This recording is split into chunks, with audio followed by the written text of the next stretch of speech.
Now, I did some jobs. I was renting a place, but I also have a family of 4 kids. I was unemployed, and since I didn't have any more resources to pay for the rent, I got evicted. It's a right. All the people should have access to a household, to a roof and an address. And if that right was not guaranteed before for many Brazilians, it got worse during the pandemic. The amount of families that were evicted in the last 12 months increased 340% in the country. And the streets are full of this story. Vani had a store and she sold candy and some food.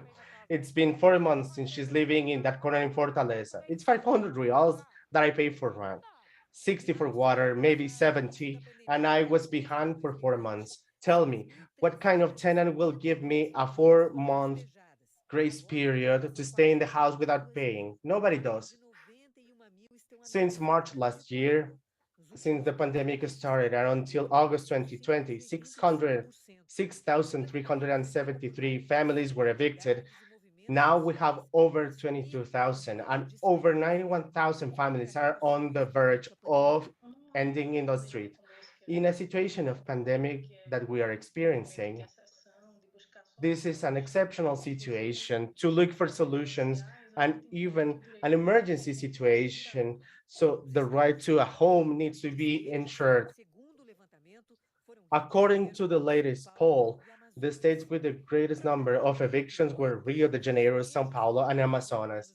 The project of a law that prohibited evictions from urban buildings during the pandemic was approved by the Congress. However, in the beginning of the month, it was rejected by the Brazilian president Jair Bolsonaro. Vania lost her home, but not hope. My goal is to get my home.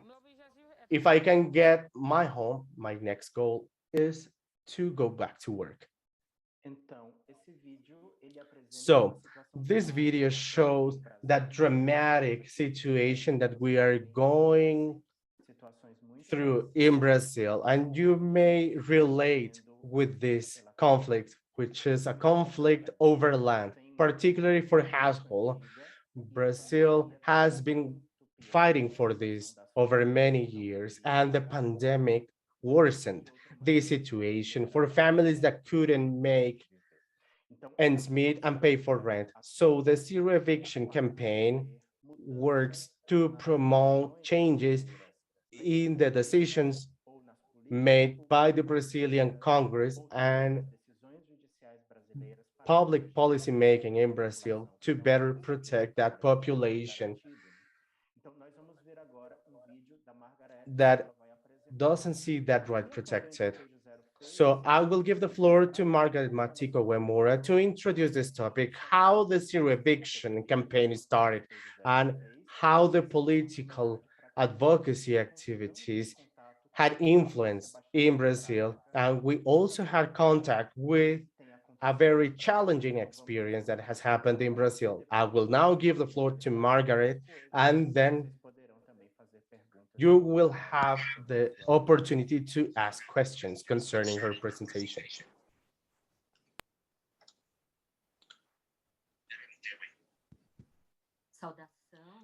Mm, Greetings for everyone. I am Margaret Winmura, architect. I am urban architect and one of the founders of Fallas Institute, and I'm here to make a presentation of the Spatial Zero campaign, defending the life in the field and in the city. I brought for you some images of what has been eviction in the country. Evictions always happened even before the pandemic, but they are turning more violent every day. The police action has every time been more and more violent, and the penalization of the movements has been increasing. So, which is the context that we are having in these evictions. It is happening in the context of the pandemic, where we see some recommendations, we give some recommendations, national and international recommendations, that families must stay in home and they have to have sanitary conditions to protect themselves. And what is happening is that in the middle of this pandemic that is still not over, the judiciary system in the municipalities has evicted the people. And we've seen a scenario with some signals, historic signals, uh, that will address this demand that reaches 6 millions of black flowers, more than 3 million families that are not able to have a home because they have been evicted, so they cannot go to their houses because they cannot pay the rent. And we have 24 million families that live in a precarious way. That is to say that they live in a place that has not structure and many facilities, water, drainage, or even inadequate conditions of living. And all this framework that we already have in Brazil that should be attended by the public policies is not addressed, and it's becoming worse due to the pandemic. So we've already lost 645,000 people, and we have not measures by the government to warrant the right and protection to these families. So what is this Peugeot Zero campaign? How did we start with this? So it started from a letter from the national movements, and they had this letter so that these families would be protected. From there on, the organizations and entities and national movements started to gathering together, and on July 23rd we restarted a campaign that already existed because the Spatial Zero existed nationally and internationally. So we launched the campaign on July the 23rd, and internationally in September. That campaign has the national and international support, and that international launch had the participation of the human right relator from the UN and some other organizations that are in the same struggle, so that we would understand and share the experiences and even experiences of entities that would protect uh, people in the United States that also participated in the event to talk about their experiences, because in here in Brazil there are very few organizations talking about the issue of the people that are not able to pay their rent, so they are evicted and they have no other choice. And this is just to give you further information. Because of the lack of a job, had more people in a vulnerable situation. So here we have the entities that participate actively in the campaign. We are more than 100 entities, but here I just mentioned some of them so that you would hear about them. And the campaign is organized nationwide and even in the state places, because it is important to have this national action, but also by states, that we would constitute this network for the protection of these people. So as you can see here, there is a timeline where we see the states that have a nucleus that has been constituted: Rio Grande do Sul, Sao Paulo, Bahia, Goiás, Espírito Santo, Sao Paulo. And in the case of Sao Paulo, we have a nucleus or cores that are regional. So here we have Paraíba and Rogi and Amazonia organized in a legal Amazonia. Even the states that are not as part of the structure participate in the campaign. What is important is that the course may constitute, as we have constituted, to as a strategy to be able to act. We can constitute groups, monitoring groups. So here we constituted it nationally, and groups of work group, three work groups, monitoring and mapping group, group for advocacy, and a group of communication.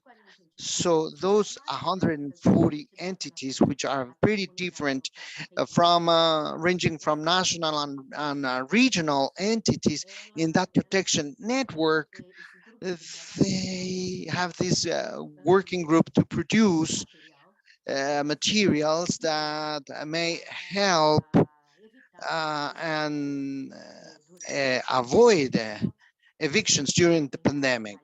So I will try to give more details and actions of these groups of work for the mapping and monitoring. So this mapping was the last one, and it comes from October 2021, and it has a new systematization being made every month from February. And this number goes up and is underestimated because it's a figure that is given voluntarily. Even that number is frightening because we have more than 123,000 families that have been threatened with eviction. And see, we show that these families, we see the greatest concentration of these. Here we have Sao Paulo with 36,000, Rio Grande do Sul, Pernambuco with 9,000. So this map helps us understand how the situation is doing, and it is doing every quarter. More than 23 families that have been evicted. We show these alarming numbers in Sao Paulo, Rio de Janeiro, Amazonas, that are families that have no other choice. They have no way to choose or find a place to live in. So they go and start living in the streets. So the campaign during these 2 years of existence, we have been successful. And in that process, we have 80 suspensions of the cases admitted in this case. Suspensions means not a total victory, but a suspension of the eviction action. So these cases are not monitored all the time because those people do not become part of the previous figure in the previous map. So here we have to the right all the suspensions in Minas Gerais, Ceará, etc., with the local organization and national organization. What is the method to obtain this data? These maps that we show, the threads of the evictions and suspensions are giving from an online form and from WhatsApp because families cannot fill in the form because it has a more precise data. So WhatsApp that we have in here, the national WhatsApp. So from there on, families may have ask for protection. So they come from the course that I have already mentioned and the public defenders. And these defenders have made an organization in these cases. And this mapping nourishes the groups given by the mapping and the communication. And with these, we produce this map. Once again, this map is a collaborative map and it's underestimated but that's the only source of data that we have for the campaign. And so, which state, which city is suffering from these? Who are the agents that promote these judiciary movements, and what are the allegations? So we can report from this map of the problem and have the communication strategy and feed the network uh, of resistance. And just to have an example, that piece of data was used by Minister Barroso so that we would be able to have a DF, which is the defense of the constitutional fundamental constitutional precepts that has defended families during the pandemic, a group of incidents that does some forms to help in the suspension and organizes regulations and monitors evictions and helps the state nucleuses or cores. Here we have the group of communication, and with all that material, we have a national and local communication. We try to reach the media that uh, have no visibility to those people, and they organize a website, all the pieces. So here we have all the pieces that are being produced to the sites. And in order to finish here, here we have the site for the campaign and these cards that show us the victories. And WhatsApp has been a great means or a way mean to communicate these families and show their conflicts and also show their victories. So we have a national law that has been approved or passed during the pandemic, a victory that we had. It does not protect rural areas, but urban areas that have house. We have 80 cases that have been avoided, as I usually said.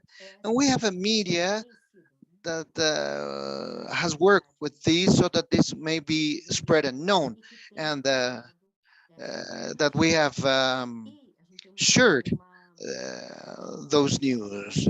And here we have a very important point that the states and municipalities, through their cameras, active cameras, and representatives and municipal chambers, they passed laws against eviction from the reclamations from the people that make part of these program. So here we have some data from October 21 that shows the state that we have due to each one of these laws. We have Paraíba, Pernambuco, Distrito Federal, Rio de Janeiro have already passed their laws. And here in Brazil, we still have to pass the law, and the executive, that is to say, the state or municipal government, must sanction so that it will be valid. And something that has protected more than laws, their recommendations, the recommendation or number 90 that has helped to have processes, let's say, that may protect the families and processes, even in those violent procedures performed by the justice. And ADPF 828 that it will be in force until March 2022, and families will still be in danger from March 2022. So we are in the campaign now so that we will be able to promulgate or to make a greater span of time. So we continue to have an inner dilemma, which is the right of property and the constitutional right of having a place where to live. We we have talked to the government and we have set our position on the manifestations, which are every time more conservative, and that helps us. And as everything has been done digitally, all the local organizations gather together, but all these has done digitally. And so all the parts are more evident. But for that, uh, digital inequity appeared more during the pandemic. So, sorry, I am hearing a noise from other source. So please see here, just to finish, we have a photo of these national meetings that we have every month, and here's some uh, live demonstrations. And just to finish, a list of the families, sorry, of the entities that participate in this Despejo Zero campaign. Thank you very much for the opportunity to participate. I will finish with my participation in here.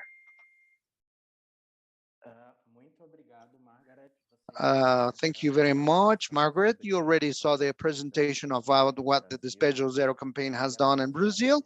And just to say that a good part of that legislation passed in the last 2 years in the National Congress or the local representatives was a direct result of the advocacy of the campaign. So the group of the campaign proposed the original texts, had contact with the legislators, and had the articulation for the passing of those laws. And we had very victories so that the company had some victories with the there were some legal actions in the Supreme Court in Brazil promoted by the campaign, as well as suggestions from the National Council of Justice. So I would like to open the floor for questions and comments. You can raise your hand through Zoom so that you will be able to subscribe and we can hear 2 or 4 people. And I would like to listen to my colleague Hala Molad, the facilitator, to know if she has some comments on how this situation happens in the Middle East, because we know that the fight for land is a global issue. So Hala, if you would like to tell us something, the floor is yours.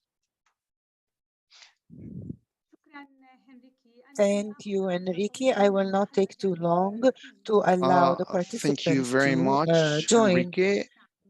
with their questions. In our region, and also there is a lot of cases, the right of people to be on their land or in their homes.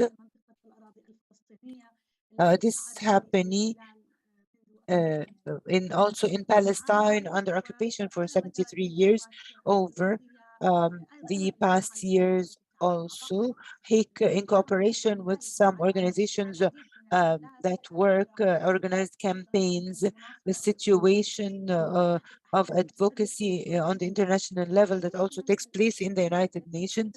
Some of the issues that may be different from your regions in Latin America is that we have circumstances that may be different because issues here are more deep with relation to the occupation. It's a clear occupation, and these are elements that don't come from the country, particularly with relation also to international law, some practices that are made on the part of this occupation. we may need in our region to work within clearer campaigns. And I remember many of the youth joining us from the Arab region. We may be in real need for similar training and to work with in the form of coalitions and networks. I will not take too long. In the coming days, we will have many practices from our region. We will hear about them and also some of the examples that will give you the context. Thank you, Enrique, for this opportunity to speak. And I leave the floor now to the participants. If they have questions, please restrict yourself to 1.5 minutes if you can. Thank you.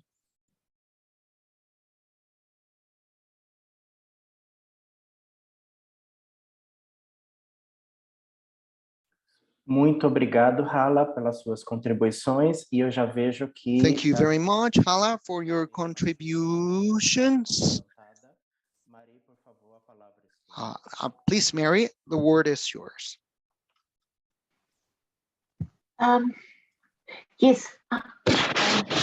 Sorry, I just wanted to ask Enrique to clarify a little bit the role that social movements played in this advocacy campaign. I think right at the end you had a list of the organizations that all participated, but could you say a little bit about how the campaign started, whether it was just an idea of Polis, or whether it came from the bottom up, whether you strategized together with social movements before putting it in place, and in what way social movements played a role in the campaign. Thanks so much.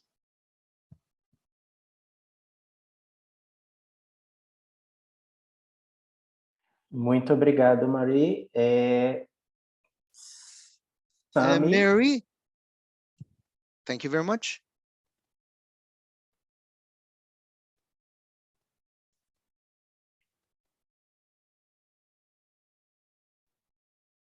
Sami, por favor, veja sua mão. A palavra está com você. Saji, I see your mind. Please, the floor is yours.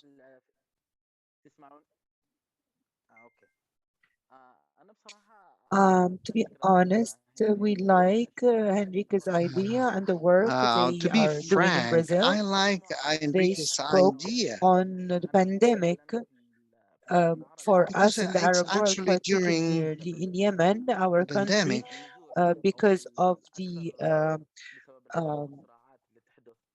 war and the conflicts taking place, when they focused on the issue of can you hear me? One moment. I think we are just having a little glitch with the interpretation. Enrique, were you able to hear Sami Can you hear me, everyone? I've been interpreting. Can everybody hear the English? Yes. Okay. So we can hear English. Can you hear Portuguese now? Okay. Sami, please continue. طيب أنا تحدثت عن I was talking about the experience of the campaign in Brazil. I was talking about the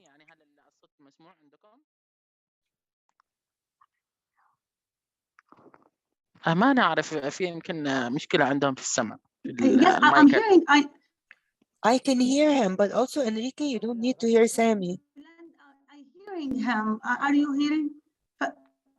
Yes, I think there's just a little delay, but I do think the interpretation is coming through. So if it's a bit delayed, just give it a moment.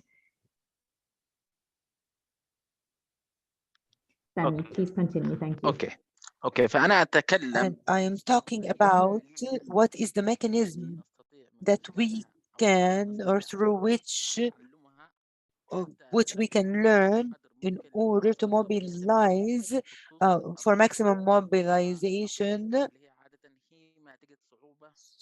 because particularly we find the difficulty from one country to another due to the laws, the policies, particularly the discrimination against the minorities, of the marginalized minorities, whether in Yemen, Jordan, or in Arab regions, particularly in Yemen, for example, there was an exceptional wave against minorities, marginalized minorities, where they lost their homes, and a lot were killed. As an organization, I need the tools that will help me to establish a campaign on the local, the national, and on the international levels.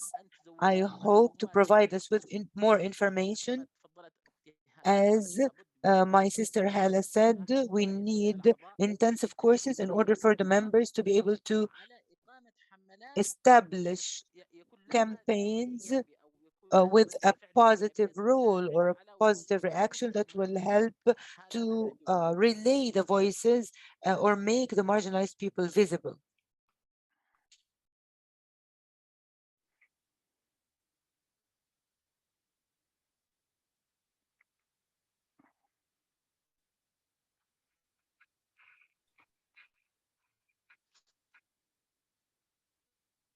Ok, obrigado, Sami. Eu vejo a mão de Maurício, mas Thank you, estamos. Sammy. I see Maris raising their hand.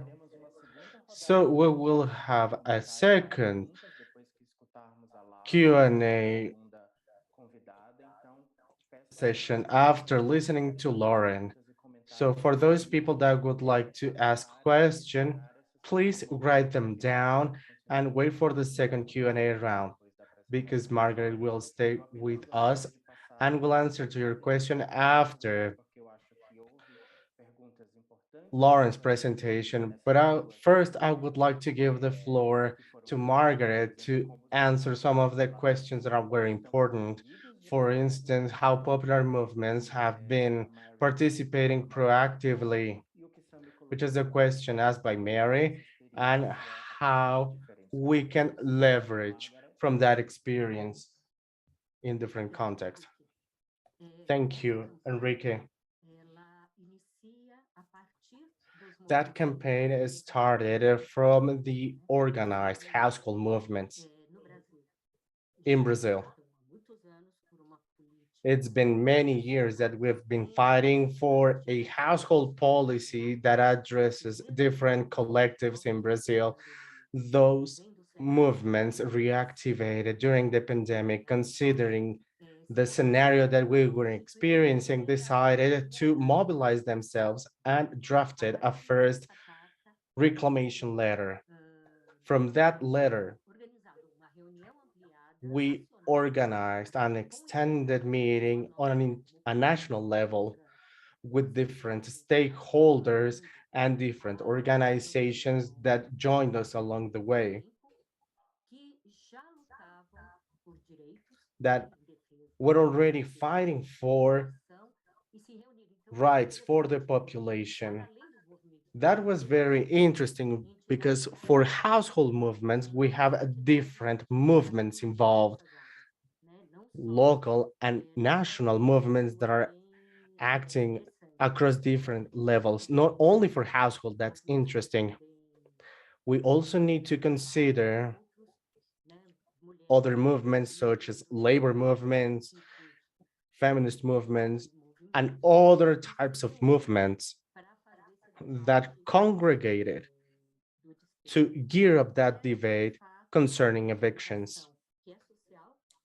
So our organization is social in nature. Another important aspect that should be taken into consideration is that we also have local movements that have been organizing themselves to take part in the campaign. So we work from households to organized movements. Now, answering the second question, I am happy that I got the opportunity to hear Enrique's presentation when people talk about how important planning is for organizing ourselves, which is methodology, planning, and being organized. And in my opinion, obviously we need to consider the fact that contexts are different. However, the organization that we came up throughout time is super strong. So every meeting, every 2 weeks, and every month that we meet, we are improving those processes and our way to do advocacy. So more important than the result that I just presented to you in figures is that we created a method. And just one minor detail that I would like to discuss, the fact that we managed to make that conflict territorial and show figures and present technical data helped bring formal media to showcase that information. Because, like I said, we didn't have national data, but this problem is national. So public defender's office don't have that part systematized. That's something that should be noted. So we're working on a policy where the public defenders created a monitoring sheet to organize the data coming from processes that go through public defender's office. It also helped change how public stakeholders act in that arena. Thank you. Thank you very much, Margaret, for answering so deep questions in such a little time. But I would like to give the floor to Lauren, and then we will have another opportunity to have a further round of Q&A. Now, I would like to give the floor to our second guest for today, who is Lauren Royston. Lauren is currently Research and Advocacy Director in SERI, which is the Social Economic Rights of South Africa. Before working for SERI, Lauren already had a long experience working on developments in Johannesburg, South Africa. She has been working a lot on topics such as land tenure and planning, among others. She has also worked for other organizations and movements. She has also worked a lot in advocacy and following up on the implementation of several initiatives at different levels, such as local and national, along with the government and NGOs. Lauren, thank you very much for joining us today. We are very happy to have you. You have the floor. You can go on with your participation. Welcome. Thank you. Thanks very much for the introduction. And in my case, good evening to everyone in the room, but I realize I should probably also say good morning and good afternoon. It's great to be in such a collaborative space with so many people from so many different parts of the world. So thank you. I think this opportunity is very important for theory because it gave us an opportunity to reflect and consider our advocacy strategies and our experience. I think that it's important to say we don't have all the answers and we're looking forward to learning from you, but we certainly do have some experiences to share. I wanted to start briefly, as per the brief I was given, with some very brief reflections on the Zero Evictions campaign. I was immediately struck by the way that the pandemic gave rise to this question of evictions, amplified it, but also ironically created opportunity. And when I look at this campaign, what really strikes me as phenomenal is a couple of factors. The one was the data collection and the use of a WhatsApp to collect data nationally. That sounded truly remarkable to me, to be able to use an accessible technology in that way. I think the evictions monitoring function in our context is very weak. And to be able to use WhatsApp in this way struck me as very important. The other question, the other fact that stood out for me was the importance of networks. I think with advocacy, none of us can do it alone. And building strong networks, as I think your campaign provides us with evidence of, is really important. We try to do this, but I do believe we can do a lot better. The impact that you managed to achieve on law that is ongoing, I think is very, very significant for us to learn from. And finally, and I'll come back to this in my presentation, the role that technical data played, I think is noteworthy. So for me, when we're talking about multi-level advocacy, I think we also have to look at the use of different tools and methods and how they can come together. And the Zero Eviction campaign shows that for me. I wanted to say that I learned a lot from the presentation because we've attempted an evictions mapping exercise in Johannesburg, and we're launching the first of several reports tomorrow. I'm going to share that invitation with Yolanda in the morning and welcome people who are able to listen in to that launch. I think it's important for learning, but I must say it's in English, and B, it's very local. It's focused on Johannesburg, and it's focused on one of the lowest courts, the magistrates' courts in Johannesburg. Having said that, though, thank you for that presentation. And I will make a few reflections as I proceed with my presentation. So I'm going to share my screen and commence with my slides.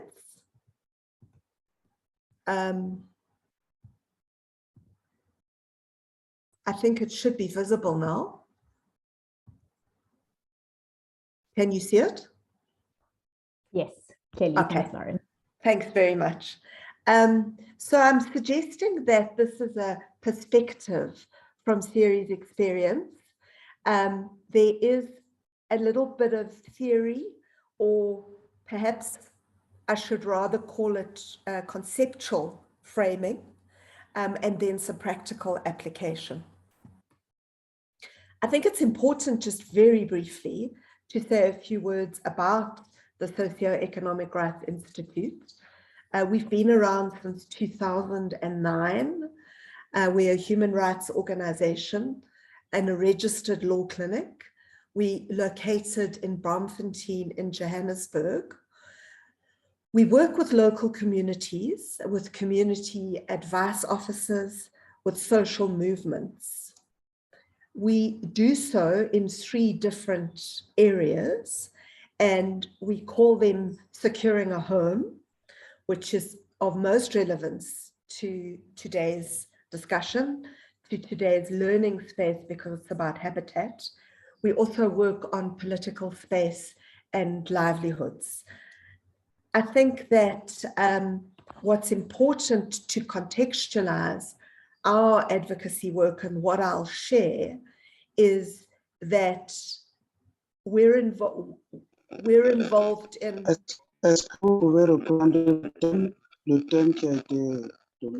Sorry, there's a little bit of interference for me. Okay, it's fine now.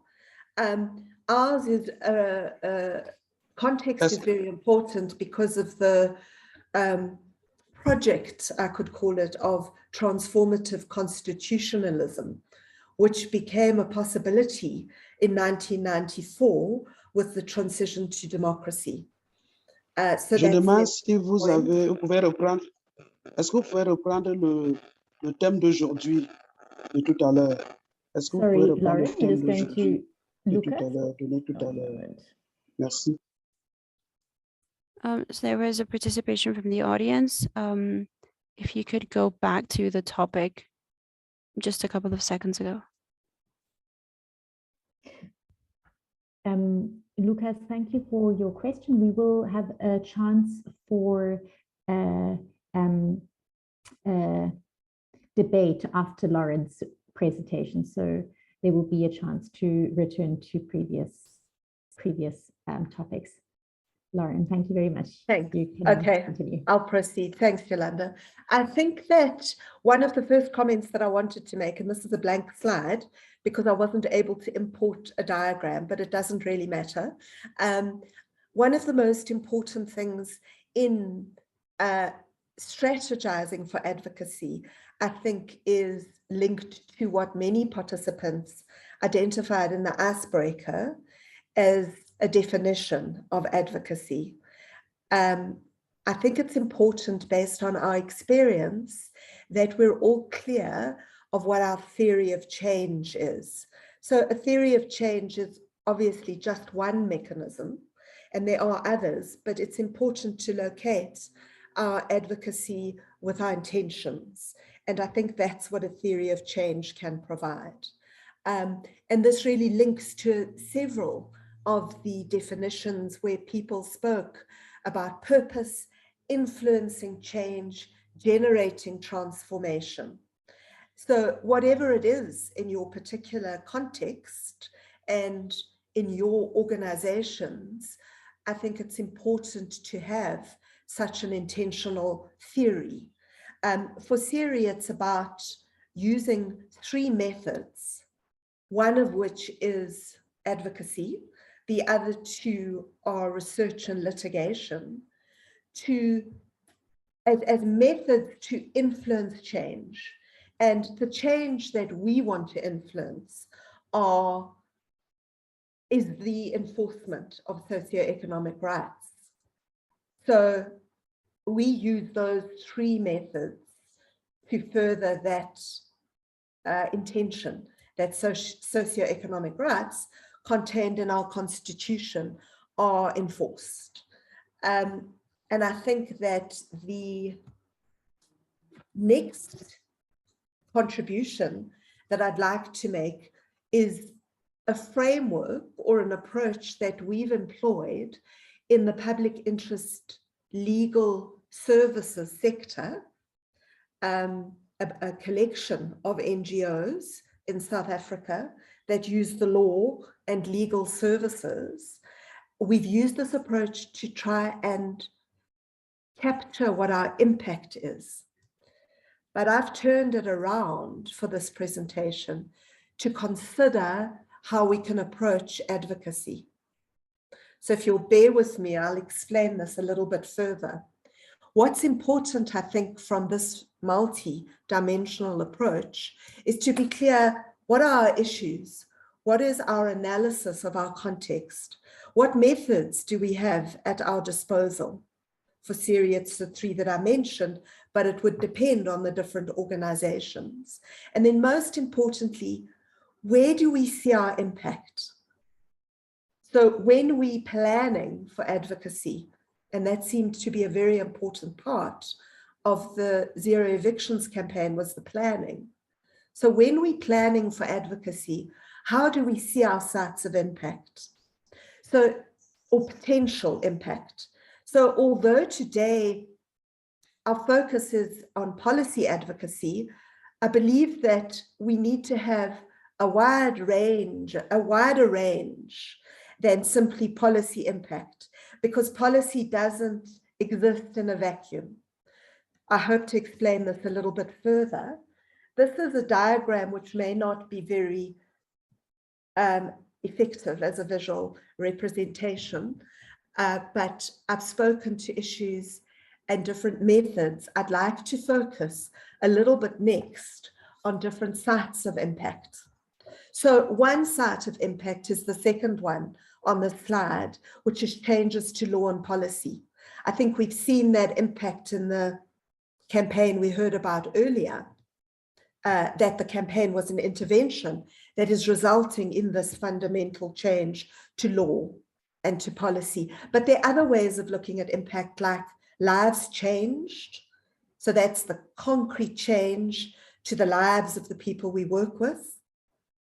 There are important shifts in values and attitudes of government that I think we also need to be aware of when we're planning our advocacy strategies, where there are shifts in the way that officials talk about issues and the manner in which they approach them. And then the changes in the public discourse is also very important.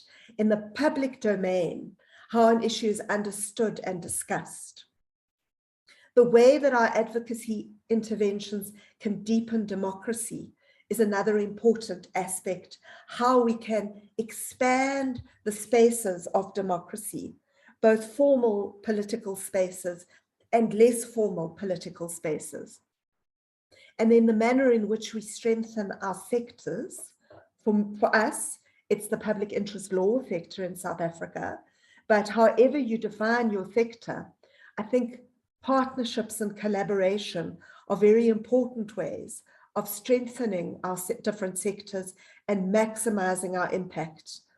And the network that the Zero Evictions campaign drew on, the extensive collaboration, I think looked to me like it was one of the key factors for its success. New alliances, building on networks.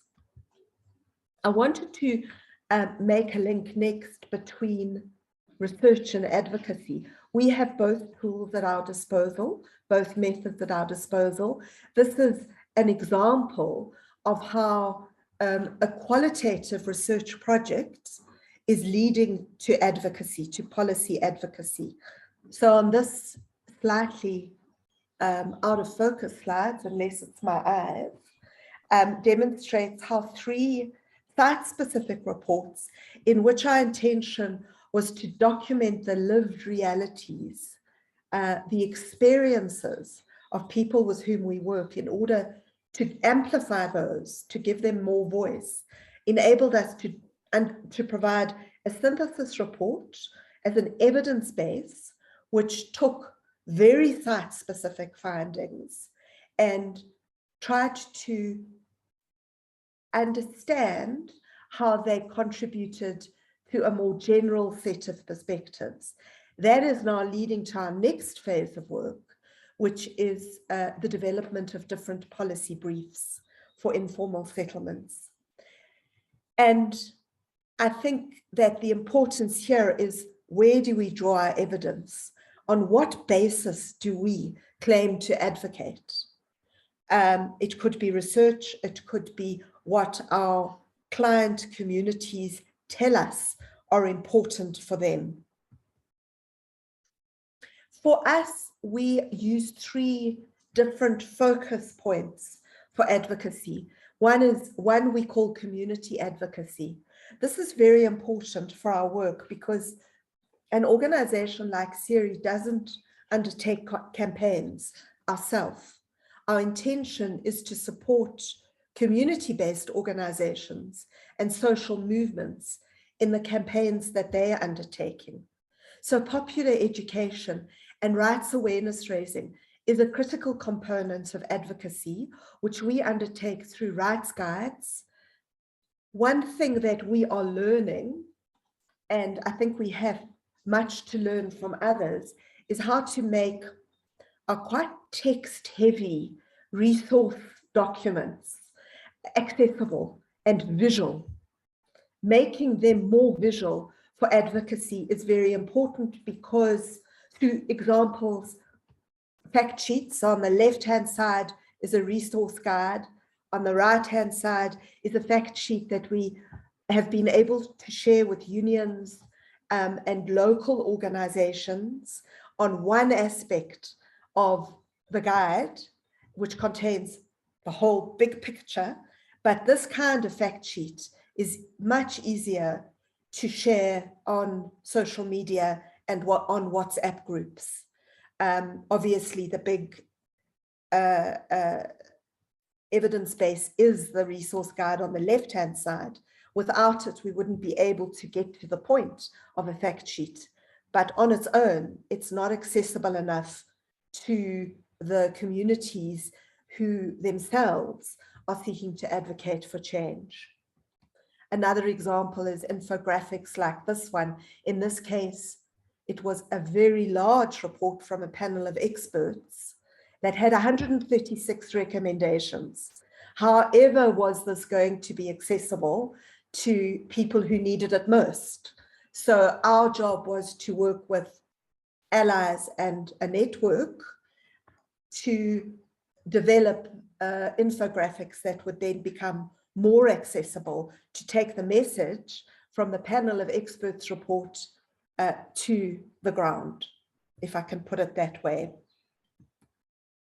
Then the other important tool at our disposal is the materials that we develop for our popular education workshops, so that the client groups that we work with are able themselves to advocate for change.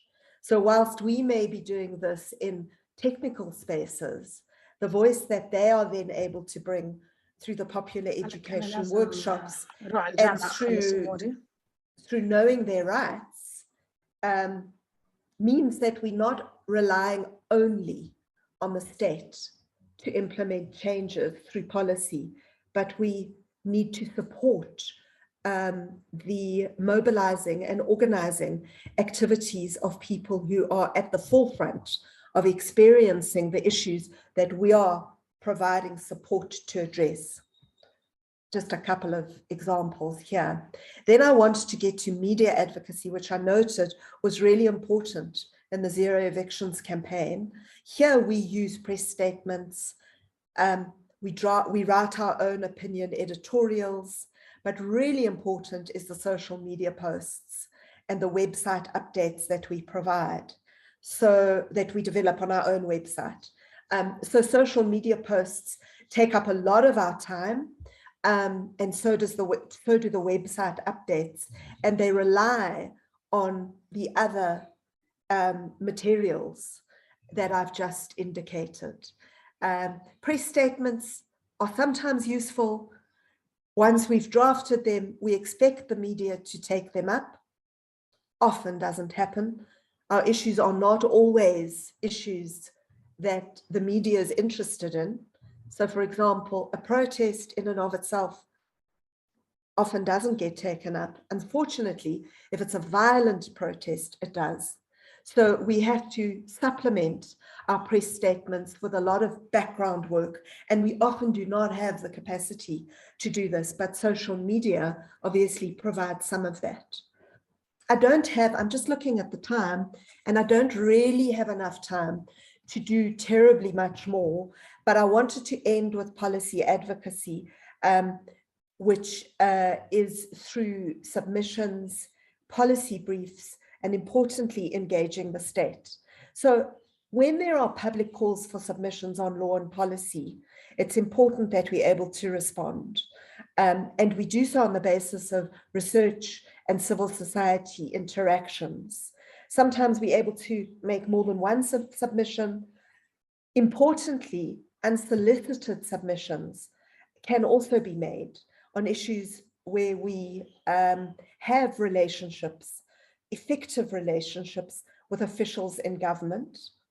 International submissions can also be significant where our own capacity is limited. Endorsing submissions that other organizations make is another option.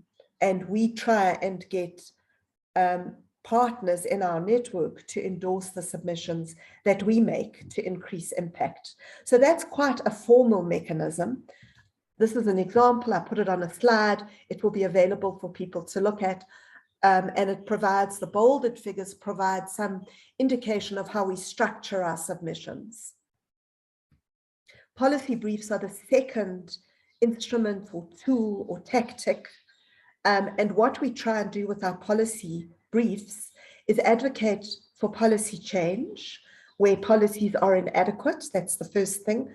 The second thing is for new policy development where there are policy gaps, or for improvements to the implementation, thirdly and finally, to existing policy.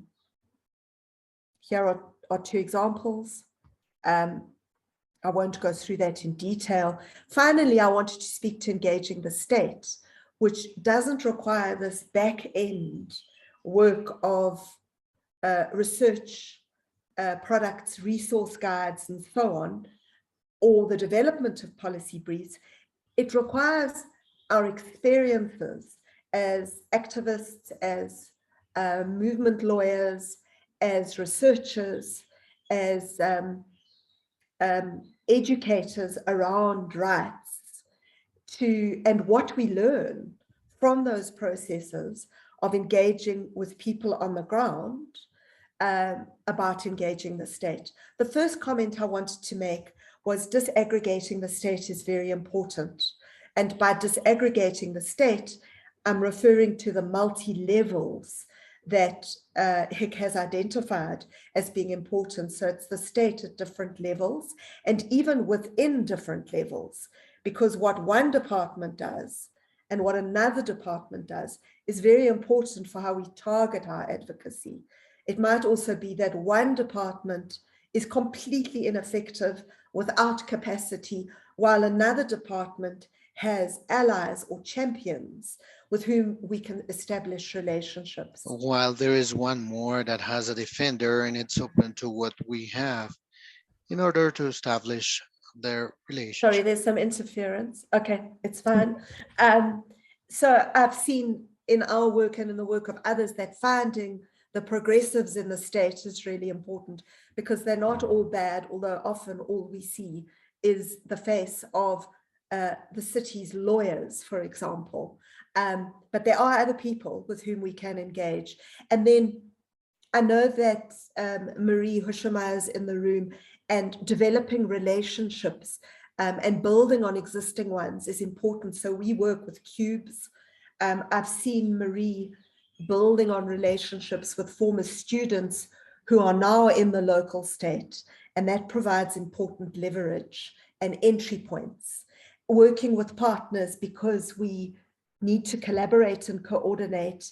It's a very rich in terms of impacts, and we just can't go it alone because none of us have enough capacity to address what's required.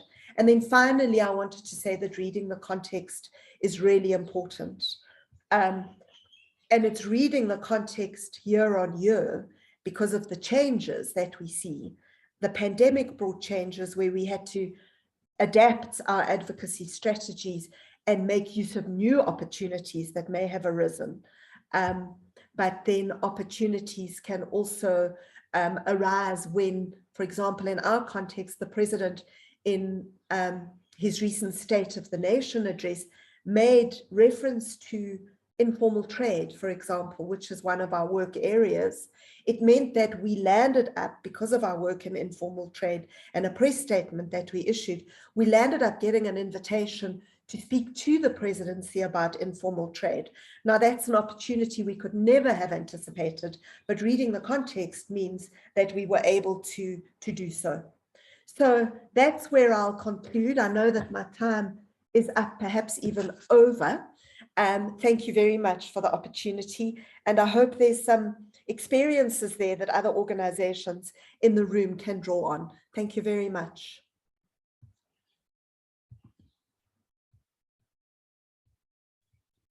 Muitíssimo obrigado, Lauren, por sua excelente apresentação. Thank you very much, Lauren, for your presentation. It was pretty interesting to see the different ways to consider advocacy that you consider, and the dialogue that do settle with the Brazilian experience that we saw with the Despejo Zero campaign. Now we have the opportunity to have a round of comments and questions for 20 minutes with the participants here for Lauren and for Margaret, please feel free. I would ask Margaret and Lauren may type your comments so that we will be able to optimize our time and allow more people to talk.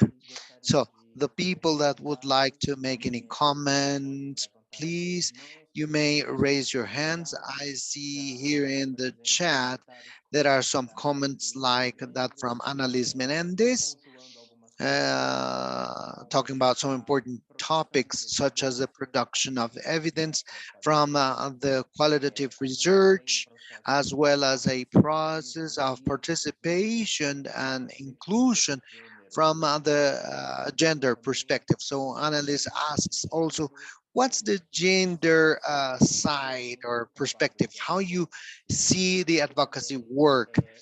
And she also asks how this process has an impact on what we call the community incidents. I think this is more like for Lauren in terms of empowerment of local communities.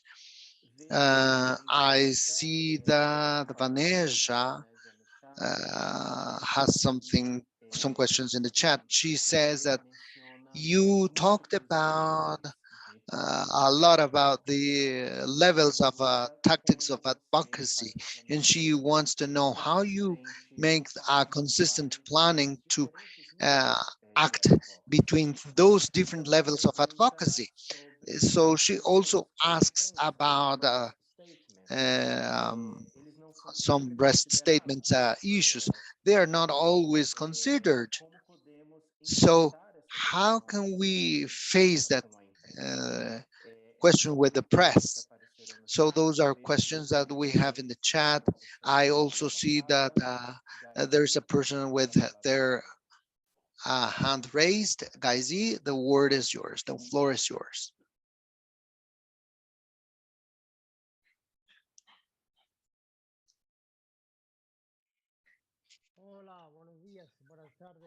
Hello.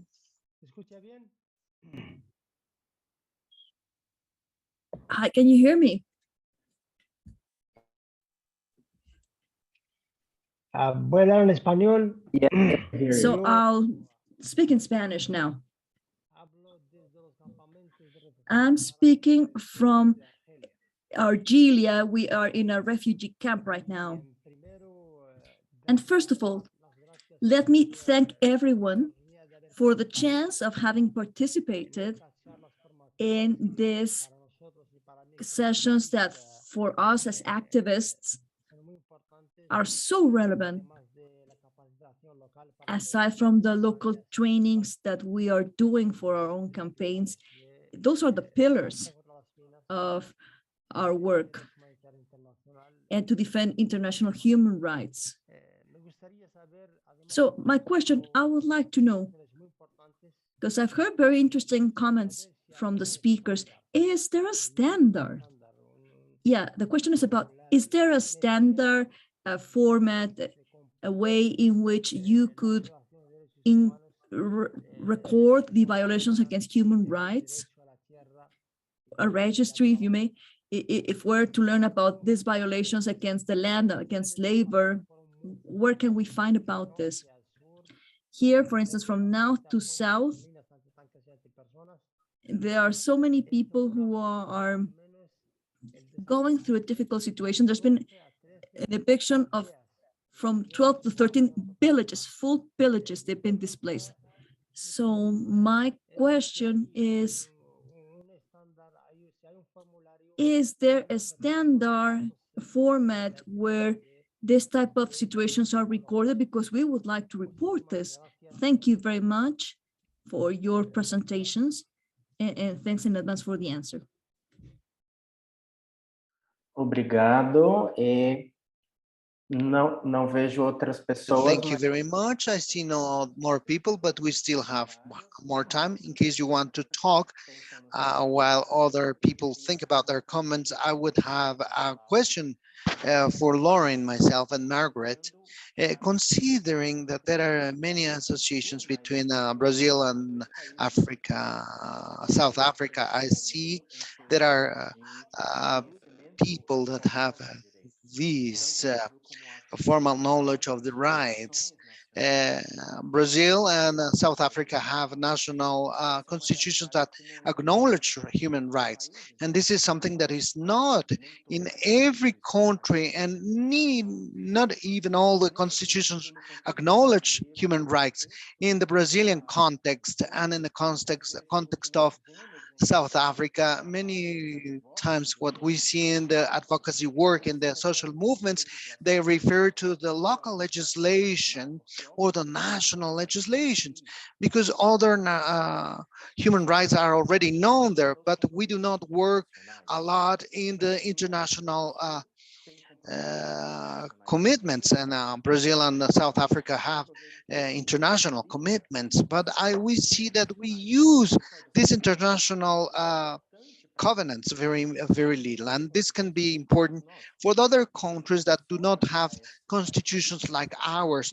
So, but they have very many international commitments because their laws and constitutions do not acknowledge the human rights. So I would ask you both how in your experiences how you mobilize the international legislations. And the reason to ask this is because we are in the formation of multi-level advocacy, and multi-level does not only mean to act in the United Nations, but also make the actual countries and local authorities enforce the international commitment. So there are multiple levels of commitment that link the authorities in the country. So I would also ask how, in your experience, the international treaties and the contact with the international relators from the United Nations could establish a local or national incidents.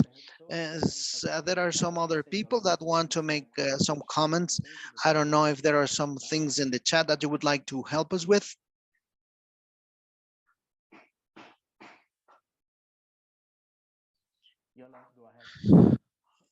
Thank you, Yolanda, Enrique. please. Yeah, thank you.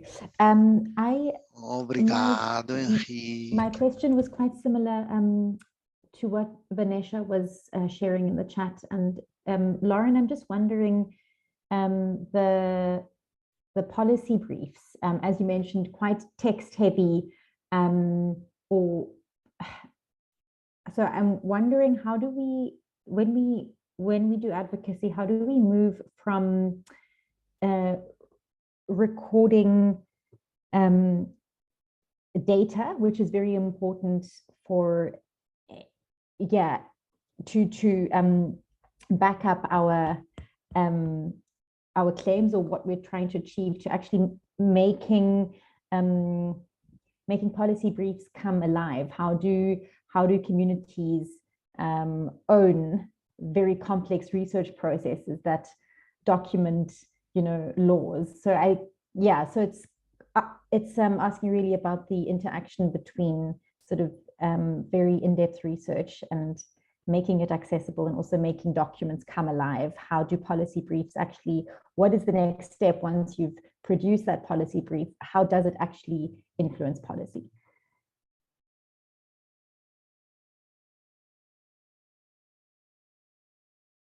Obrigado, Yolanda. Annelise Melendez, por favor. Annelise Melendez, please. Thank you.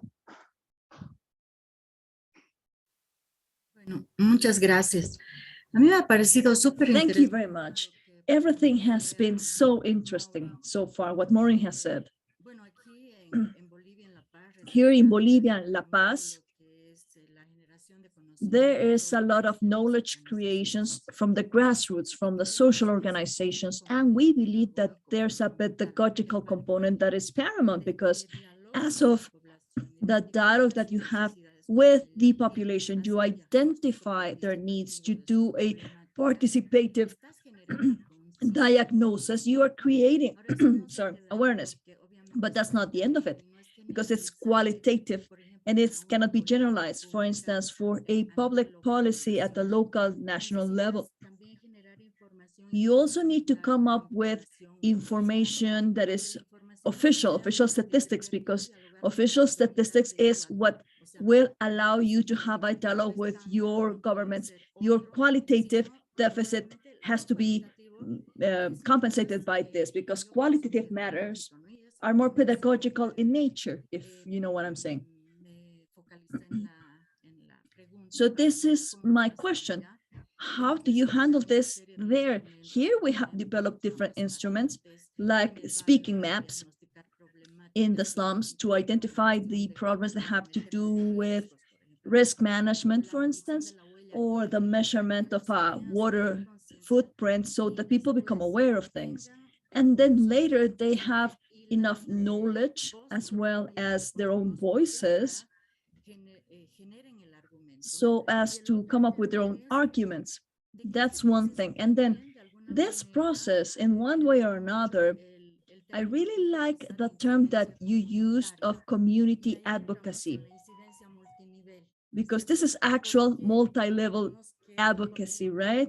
You need to set foot on the land with the organizations shoulder by shoulder, because this is how you will make it sustainable. That's how you will be able to defend rights and solve the needs in a consistent way. So how do you do that? Do you incorporate gender perspectives? What type of instruments do you use? And what is the impact that this community advocacy has on empowerment and to provide sustainability to the struggles, to the campaigns? Thank you. Gracias, Annelise. Obrigado, Annelise. E vamos ouvir Thank agora. you, Annelise. Now we're going to hear Vanessa, who's going to be our last one. And then we'll go back to Margaret and Lauren to give their answers and comments. Vanessa, please. Thank you, Enrique. I think my second question in the chat has actually been touched by Yolanda and Annalise a little bit. So I'll briefly respond with my first question. I'm again with similar to Annalise, I'm very curious to the approach of community advocacy, media advocacy, and having it all the way to policy advocacy. I think in an ideal setting, each levels should build on to each other, but I believe in our experience, things rarely go by that, I think, linear. And most often, there's a lot of variables involved. So I'm curious to hear from Lauren about your experience in making sure, or at least in one topic, how do you manage or I guess plan the messaging or the topic that you, or the issue that you want to address, from community advocacy to media advocacy, all the way to policy advocacy, and until reaching that of course the ultimate objective of an actual policy change at the government level. Because I think I'm very curious to hear your experience in taking the stories from the community advocacy, the field and on the ground experiences, and turning that into data in policy briefs and ultimately in policy messaging. Like it would be great to hear your how, if there's a particular method or strategy that you use in planning to make sure that the process is effective and efficient. Thank you. Muito obrigado, Vanessa. Vamos ouvir agora a Margaret e a... Thank you very much, Vanessa. Now we're going to hear Margaret and Lauren. We do not have too much time, so I would kindly ask you to dedicate 3 or 4 minutes it is obvious that you didn't have time to talk about everything, but we'll be happy to talk about this all along March and in the next sessions, where we are going to talk about some of the questions that we are going to have here with other invites, and we'll have the opportunity to interact in the coming weeks. So Margaret, if you want to make any comments, the floor is yours. I wanted to make 2 comments, one related to gender issues. The leaders here in Brazil are leaderships by women, the heads of family with low-income families are women. So despite not having a discussion that which is so focused on gender, I think it is a permanent discussion, because that's the point for debate of the families that have been excluded. And I think that we have gone forward in the national politics that care for the properties of family heads. I think these issues begin to appear more in the debate, and the debate is creating a body, let's say. I think we still need a lot of help. We still need to debate about gender, but I think we are going forward, we're going on. I think it is also reflected on the executive positions with women and transgender people. So I think we're beginning to have a different perspective in relation to the press. I think we do not know how to lead with communication in the campaign, but we have had a good surprise that there's a very young people that participate in the campaign, which is very important, because we renew people, renew the generations that are working in these issues, and we renew the way of communication. So all these discussion, Twitter, and a new way to use those tools in order to have incidents. And we also learned with that new generation. I think we have to have the left wing here in Brazil finds it very difficult to communicate with the formal press. I think it happens everywhere. So I think we have to learn how to use this means of communication to communicate, because we are here like a bubble, we communicate here in a proper way. We have we live in the same page, but we cannot we're not able to go away from that bubble. And I think that's a challenge. And the last comment relating to international agendas and the international articulation, the campaign was visible from the very beginning, inviting the UN relator to talk. So we have a lot of work. Sometimes we do not have a chance to be regular, but we have to have that regularity. So we have to be very consistent to widen our network, and that network that we already have, we have to make it regional, Latin American, and international. So that's pretty important. Thank you, Margaret. Thank you, Lauren. Now the floor is yours.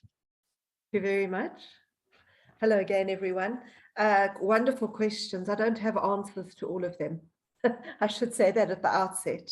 I think one of the biggest issues that I feel is important in response to across some of the questions is about capacity. I think we're all very stretched. Our plates are very full.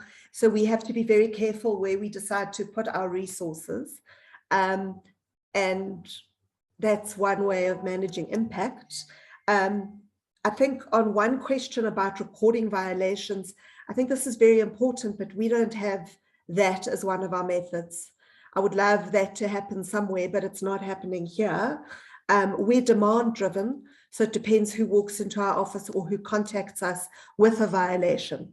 So we have a caseload register, which provides some kind of record, but it's not comprehensive in any way.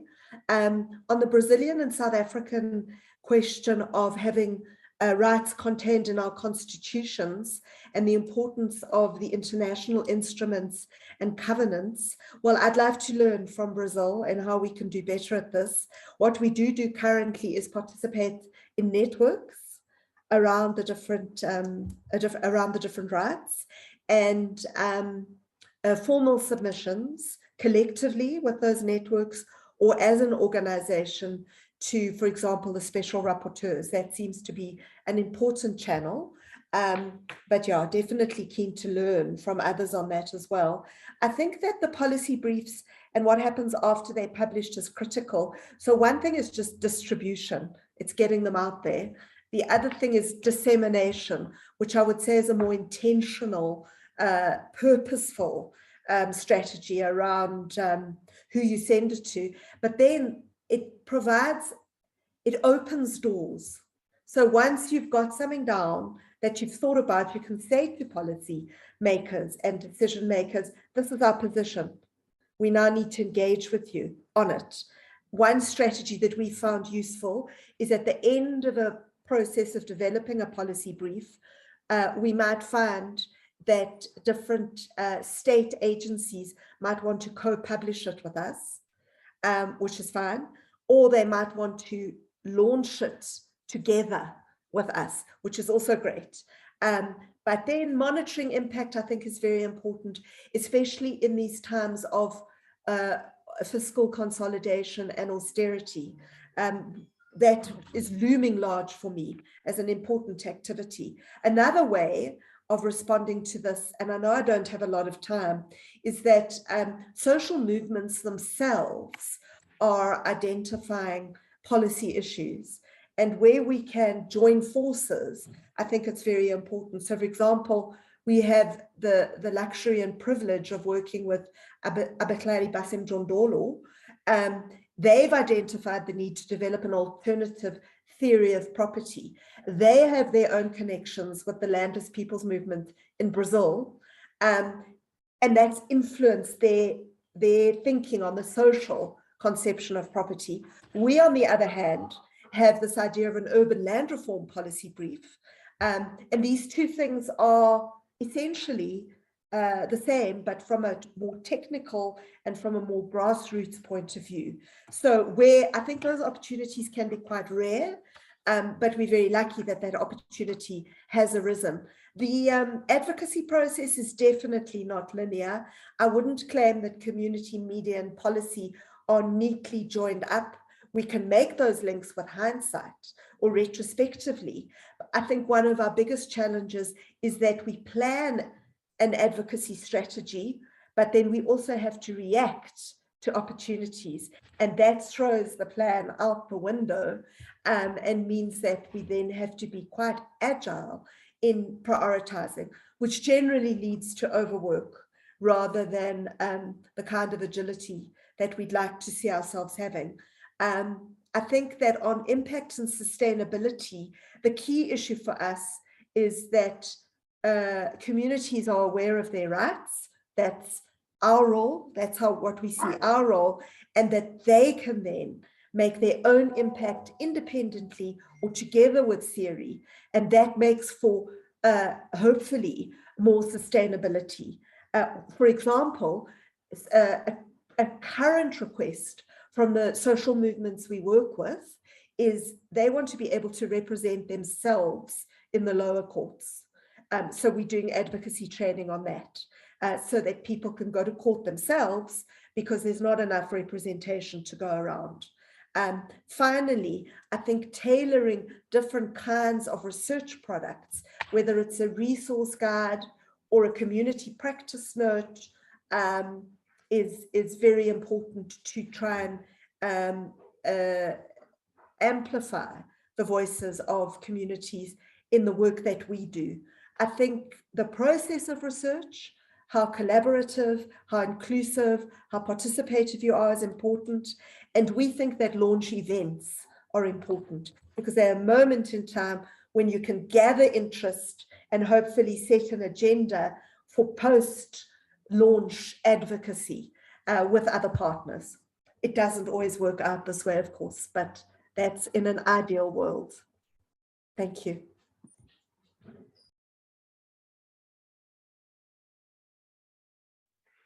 Muito obrigado, Lauren e Margaret. Foi prazer ter vocês duas.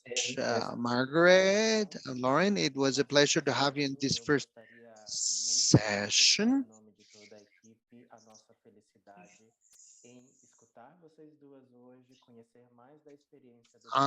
Listen to from the experiences in Brazil and South Africa, and tell our participants that be stimulated for the next weeks, because we have experiences from other countries and regions. We'll have contacts with experiences from the Middle East, Latin American and African countries all along March.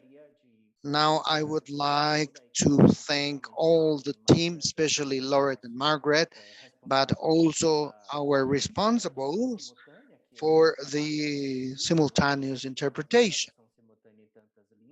Obrigado a todas e a toda a equipe também, organizadora, e a Hala. I would like to thank Hala and Ariely that have been working so hard in organizing this process. I will give the floor to my colleagues Julia and Ariely, who will make some closing remarks. And we'll talk about a little bit about the next meeting that we have scheduled for next week.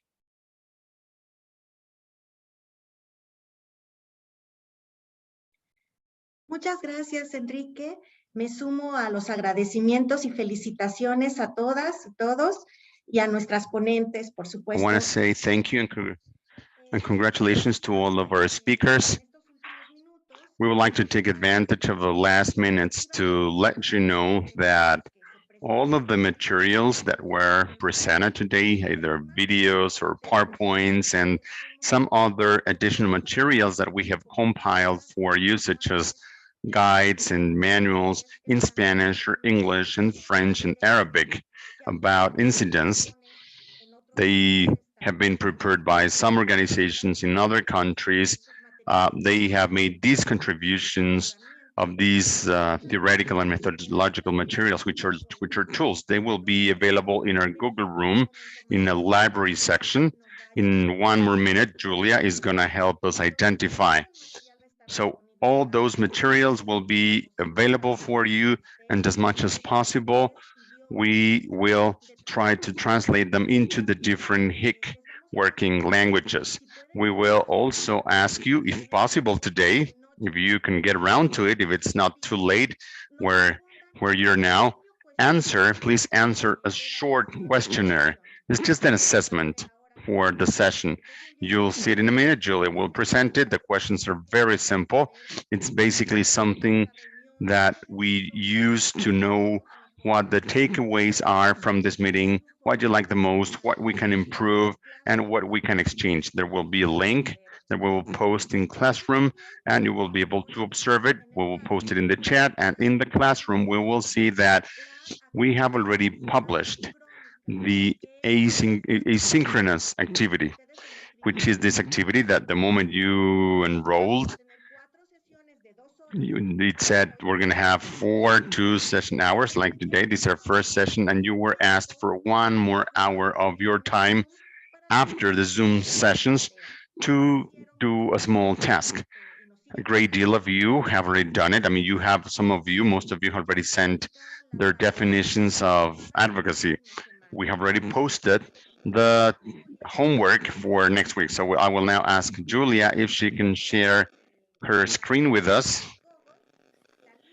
so we can see the Google Classroom.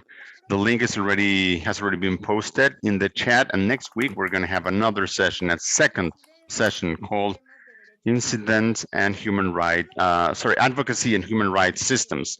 And therefore, the homework that we're asking you to do is just to answer a brief questionnaire, just 2 very simple questions in Google Classroom. The first question is, what are human rights for you?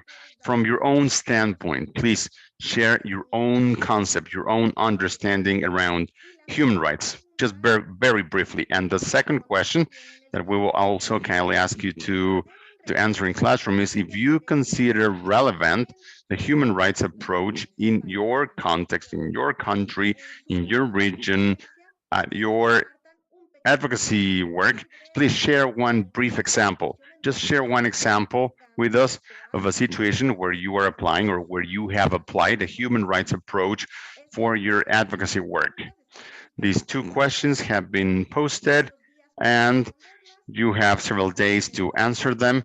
Hopefully you will be able to do it before Wednesday, the 16th of March, so we can get around to reading it.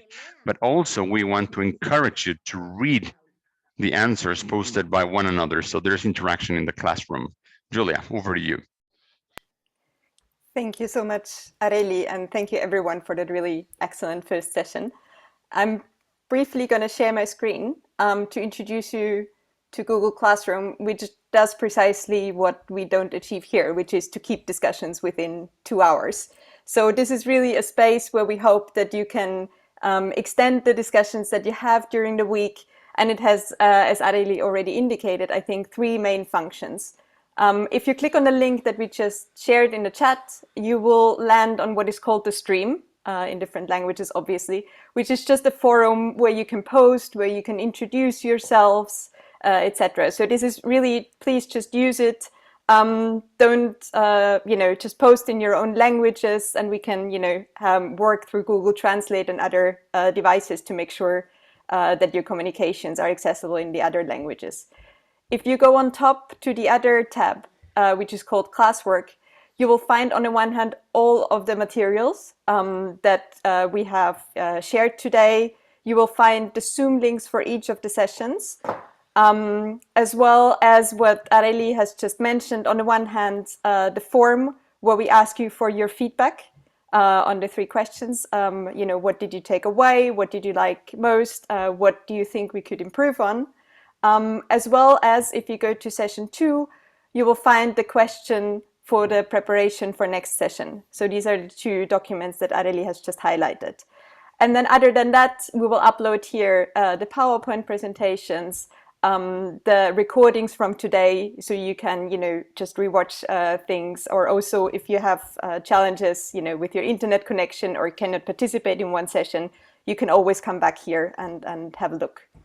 And then the 3rd tab is the one where you see everyone who is participating here. So you can reach out to each other here. There's the emails that you signed up with, and that way, you can start networking, contacting each other. So those, in a nutshell, is what Google Classroom offers. It's really, your space, so please feel free to appropriate it, use it in whatever way you like, and to reach out and continue those fascinating discussions that we've started today. Thank you.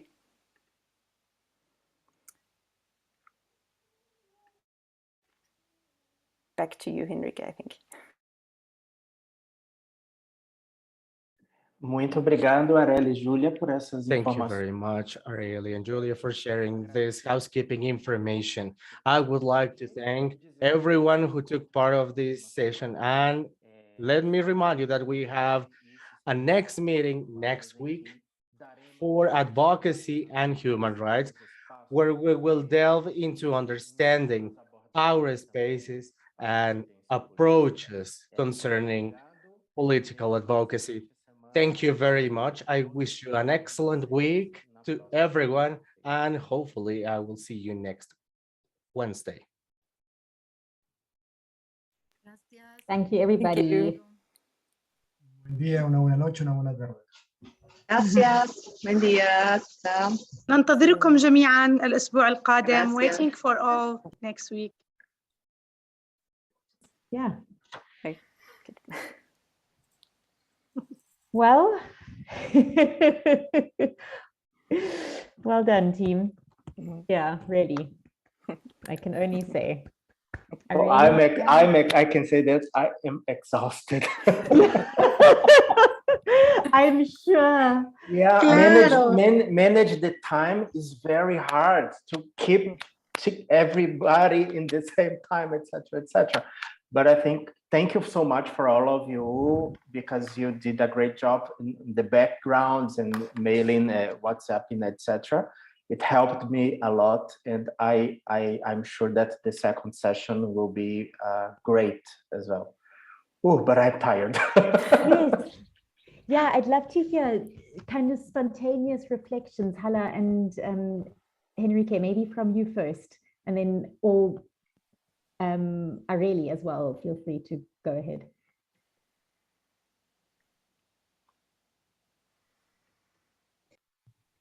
Areli, I mean, Hala, tú would you take primero. the floor? Yeah. Hala. Hala, you can go first. Thank you very much. I believe it was a very rich session. On the personal level, I learned a lot from the speakers. It was beautiful to listen to these experiences from a different region, and even the level was high. It may be, I may have one concern only, that it was advanced, and that some of the questions that were mentioned, it was clear that people needed more tools to listen to something that they can use in a practical way more.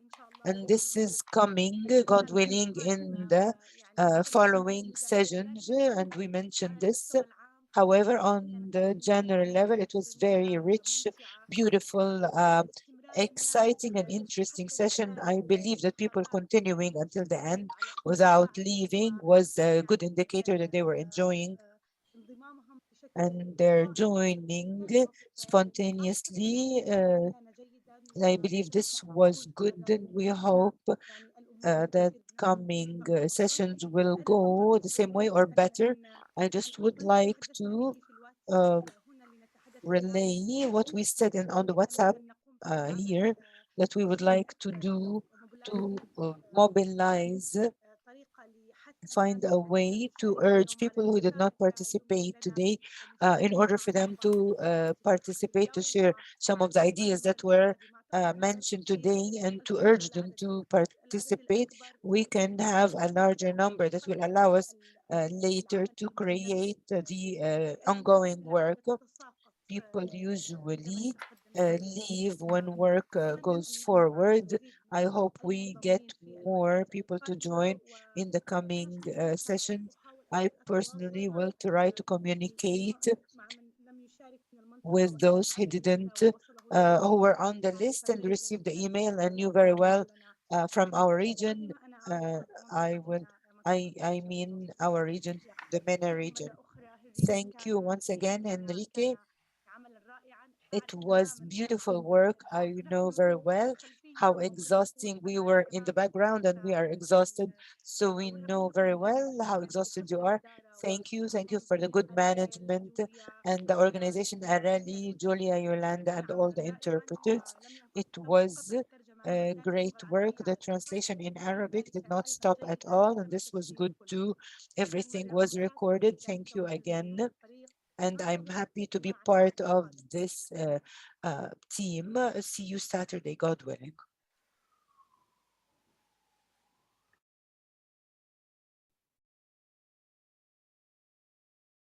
Yeah, I really go for it.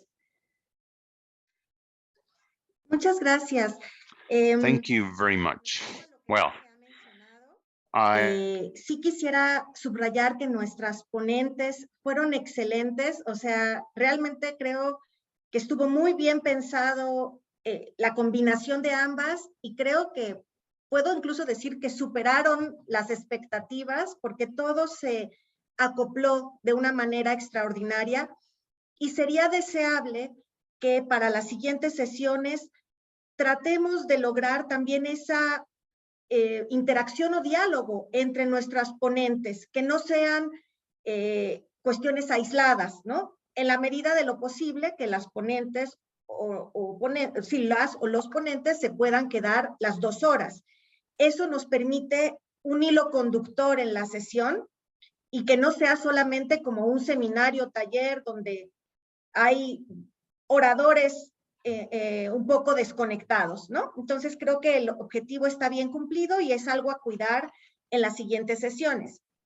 Eso me lleva a decir que para la segunda sesión que vamos a terminar de planificar el sábado, realmente deben saber que no tenemos todavía ningún material, no tenemos nada de los ponentes aún que poder enviar a traducir o que enviarles a nuestros intérpretes. Como para esta sesión hubo hasta cierto punto tiempo de que algunas intérpretes pudieran mirar el material antes, se familiarizaran.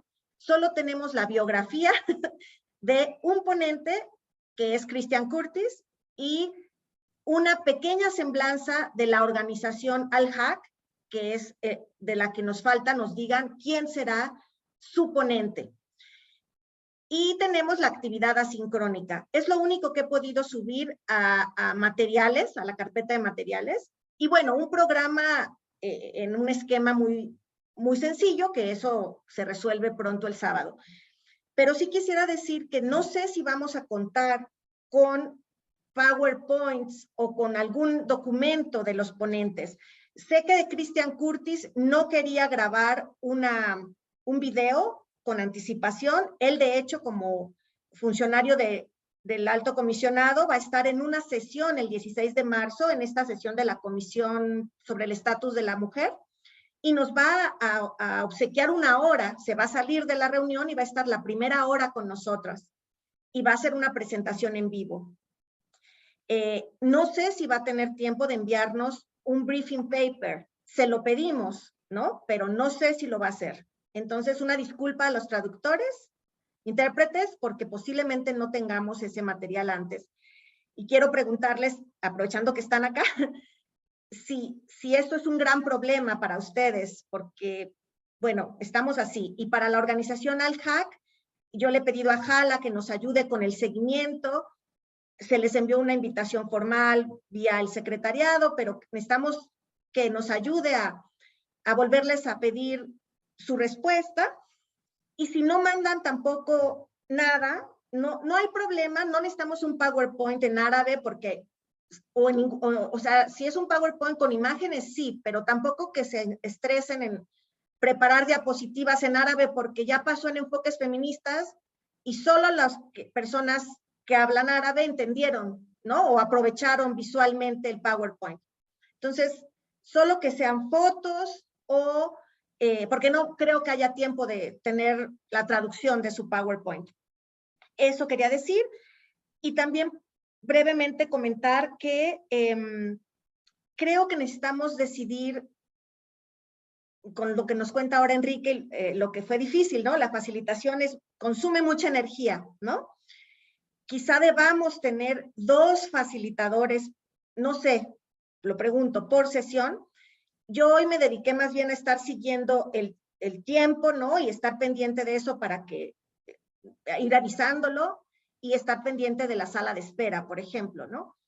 Pero la siguiente sesión, yo le pedí a Silvia Emanueli, que como coordinadora de América Latina y también por estar mucho en el tema de derechos humanos, nos ayudara a cofacilitar.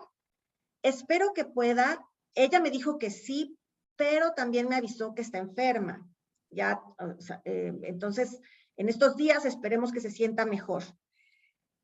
Entonces pregunto si Jala quisiera ayudar a cofacilitar o hago yo una cofacilitación con Silvia. No le podemos pedir a Emanuel.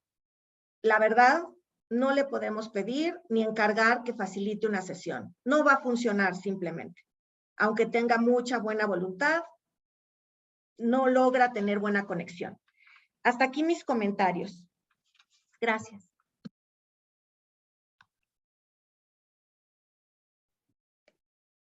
Hala, you can feel free to speak. I نعم think it's just a final أعتقد message. أنني أستطيع تيسير الجلسة القادمة. Can facilitate the coming session if this is suitable for you. I can share, I can co-facilitate, but if you would like me to take over the full facilitation the next time with support from Yolanda, Julia, and Areli and Enrique in the background to have constant time management and help in the management, I'm willing to become the facilitator of the coming session on next Wednesday. If this is good, I don't have any objection.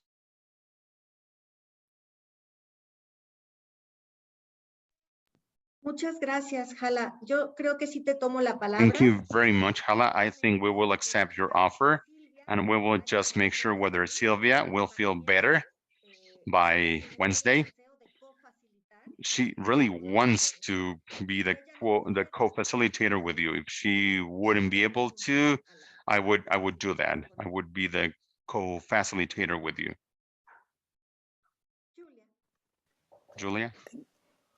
Thank you. I mean, first of all, just perhaps coming back to the session today, I mean, it was really fantastic. And I really admire also how you did the time management.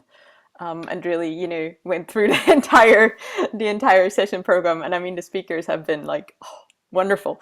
I think I just want to reiterate what Hala already said in terms of the level of experience and the level of at which this conversation started, which I personally, with less experience in advocacy, I found it quite high.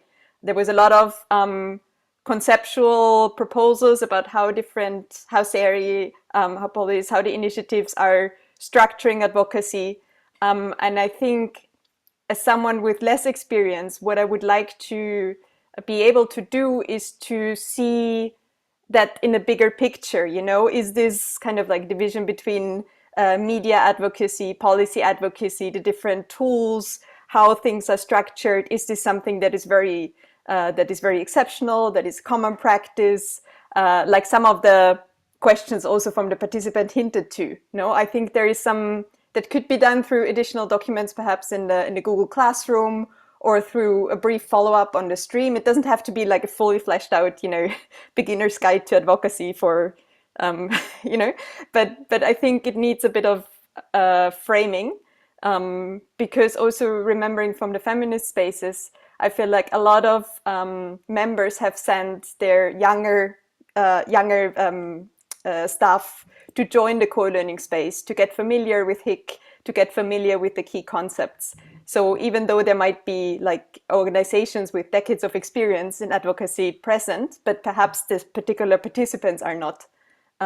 So I think it would just be important to think perhaps about how that could be, you know, just how, if there is additional guidelines or materials that you just post on the stream and say, you know, Lauren today referred to this way of framing a theory of change. I've also come across this, you know, that's a different way of doing it, etc.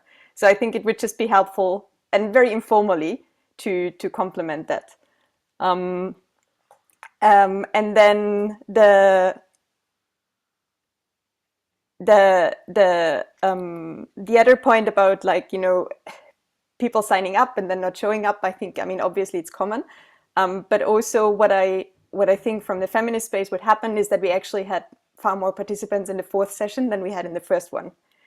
So it's actually, you know, participants are coming. Sometimes the speakers also then bring people from their organizations that kept on coming back to the follow-up sessions, which was really useful.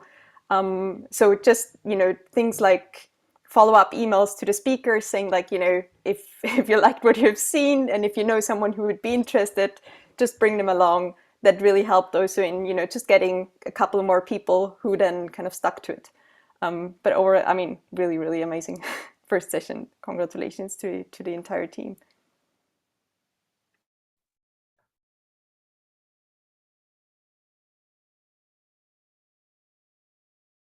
Enrique, were there any other, in terms of, if you think about the content? No, I think everything is on the table. I agree with these topics. I have nothing to add. I think it's an interesting one, what Julia was saying around assuming that it's good for us to assume that in every session there might be someone, at least one person, if not more, that has even though is working in this area, is just starting to orientate themselves in this theme. And I do think that today's session helped, you know, particularly the first few slides, I thought were really helpful to say, what is advocacy? We're trying to make a change. There are different approaches of making a change. And different ways of doing that, you know, in part. And so I think it's actually, those slides might be quite useful to share again at the beginning of next session as a way just to connect and just to also reassure participants there are lots of different ways of going about it, and that today's session wasn't, I think, how can I say, I think today we got a really broad overview of lots and lots of different ways you can do it. And perhaps a younger participant or people who are new to this might feel, goodness, where do I start? Am I even qualified to do this? I'm not a lawyer. I don't write policy briefs. I don't do this. I don't do that. I can't do it, And I think we want participants to feel whatever you have is good enough to do advocacy. And I think, if we can get that sense across to the, just share that at the next session. It doesn't have to look like a policy brief. That's one thing that works well in the South African or the Brazilian context. And I've really appreciated, Enrique, how you made that comment to say, actually, both of these countries, and I didn't even think about it, but have obviously a lot of similarities and even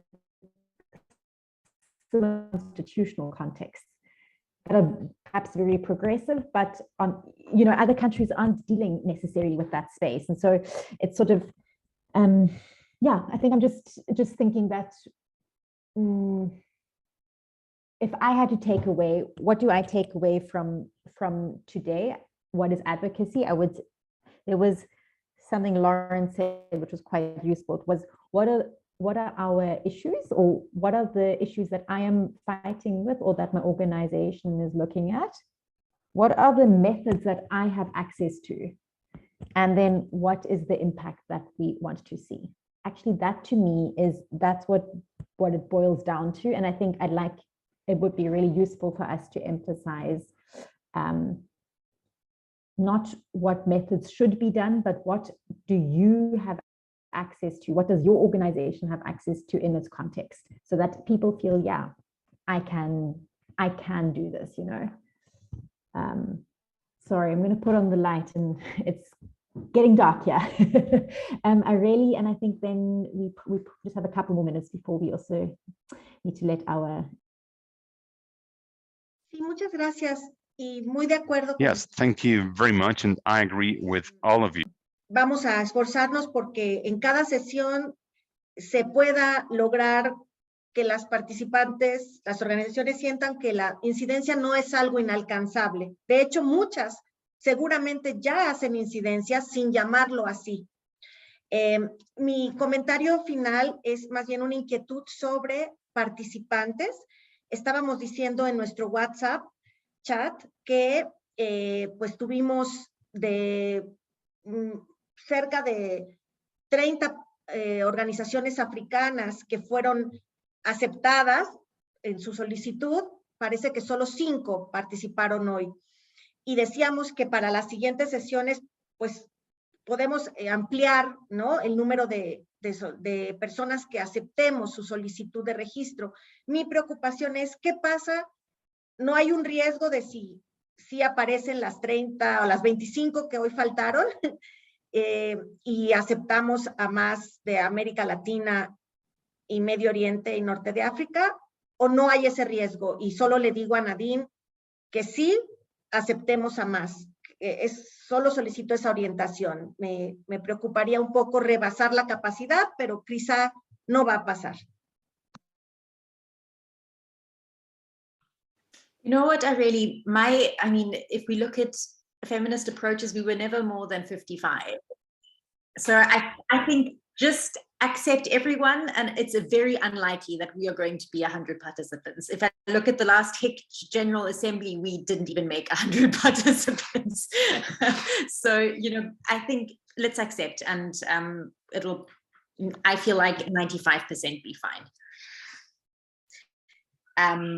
And also, as I said in the chat, I really don't worry. And I think Julia mentioned this, there will be more participants in the second session, and it will snowball. And then by the end, you'll have your core group of people that will have accompanied.